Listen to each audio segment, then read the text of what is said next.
Hello everyone, it's Aidan here from Push Square, and this is your weekly review for the HBO television adaptation of The Last of Us. We're just one episode away from the finish line now, so things are heating up, and I have some opinions about this latest episode. So that means I'm going to get into all of the details of the story, and if you're not looking for that right now, you can check out my non-spoiler review, which I have up on the Push Square website, and I'll link that down below. So episode 8, it's all about the winter segment of the game, and this is Ellie trying to survive in her own will, keeping Joel away from the brink of death after his near fatal injury with the baseball bat. And of course the big sort of crux of this episode is Ellie coming to blows in a way with a man called David and his group. This is a very big point in the story in terms of the game, and I think it set things up for the finale so well. It is a pivotal part of the story for both Joel and Ellie, and it helps it all kind of come full circle and jump to that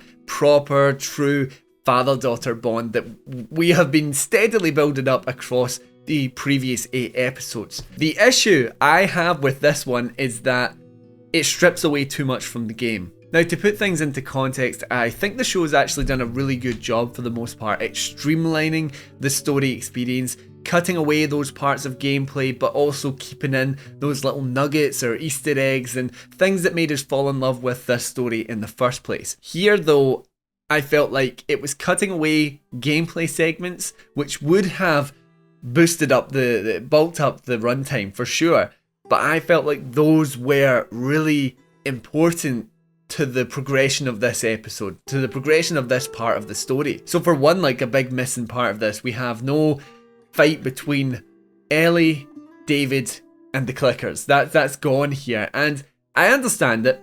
I do get that, as we've said before, action heavy stuff isn't always necessary. It's not always possible with a television show like this, but at the same time, there was a lot of character stuff going on with that fight. Because we have Ellie and David, two characters that don't know each other, we do not know whether we should trust this guy. Our instinct is not to, and he does have some very creepy vibes about him. But then this part where we're forced to work with him as we defend ourselves from these infected, and you're forced to give him his gun, and has plenty of opportunities to either leave you behind or turn his gun on you, and he doesn't. And it plants this little nugget of doubt in your mind where you're like, maybe he is alright, maybe he isn't, I'm not quite sure. And then when we finally lead to the point where we're captured by David, it's revealed that he and his group are cannibals. Here in the show, I just didn't get the jump with the fascination of Ellie. He's been obviously very inappropriate with her, and we're talking a lot about how she's special and she's a natural leader, and I didn't get in my brain, like, how did he come to that? Like, we've had maybe the showcase that she was very confident with them in a way. She held the two guys up with Troy Baker showing up, who's the original voice actor of Joel, but at the same time, other than trying to escape from them and failing, there wasn't much there. Whereas in the game, when she's holding her own against the infected and still being quite stubborn with David, I could see there how that fascination would begin to grow.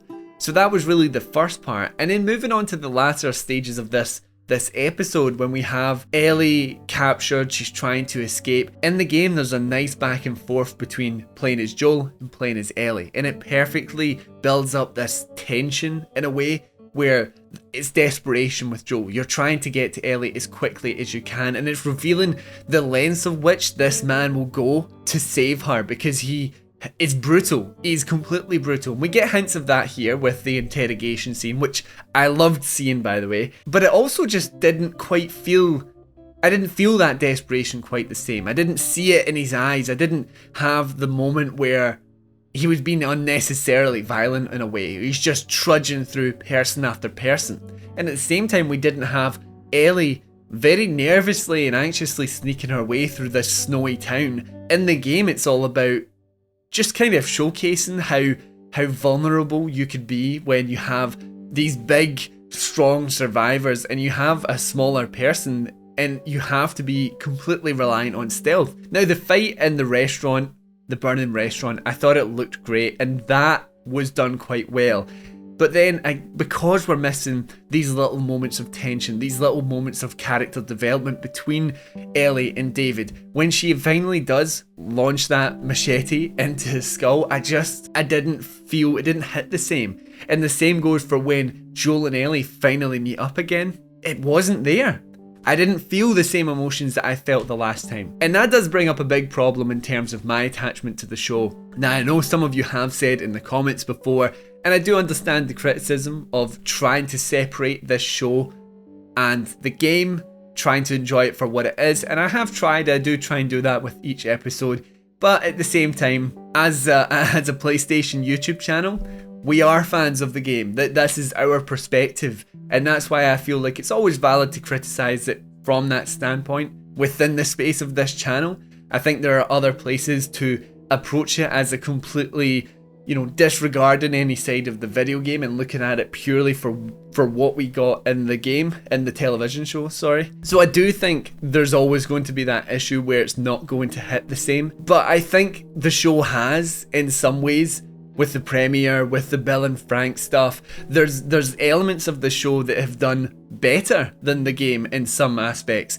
But it's these parts, the real heavy hitters, that I'm just worried won't hit the same. And we've seen that, or I felt that at least with this latest episode, and it has me really worried as to how it will all pan out with the finale, which again, a little worried about that runtime. It's only meant to be about 43 minutes long. So yes, I do have some issues with this episode. I felt like they took the streamlining a little too far. But anyway guys, this has been a very ranty, different kind of episode review from the last. So please let me know what you thought about this episode. I have a feeling I might be in the minority with this, because from a purely looking at everything separated, it looks really nice. It's performed really well. I thought Bella Ramsey was brilliant. I thought, the name's escaping me right now, but the guy that played David was really good. And it was quite cool to see James, or Troy Baker, playing this different role as well, who was just one of the kind of NPC guys in the game. You see him in a couple of scenes, but he never really says anything. I like the little reference calling him Buddy Boy as well. There was parts of it there, and I think if you're coming at this without the context of the show, you probably really will enjoy it. But in terms of someone that can't really, I've got it in my brain. I love that game, I've played it to death. Seeing the bits that they stripped away, there's too much context within them. And I think that's what they've forgotten. It's almost like they went, oh, that's a gameplay segment, we don't need that. But there's good character development there.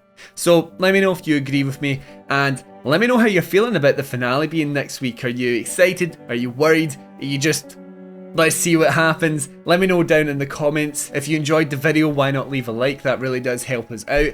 And if you would like to stay up to date in the world of PlayStation and with these Last of Us reviews, then why not subscribe to us here on Push Square. Thank you everyone for watching, and I'll see you next time.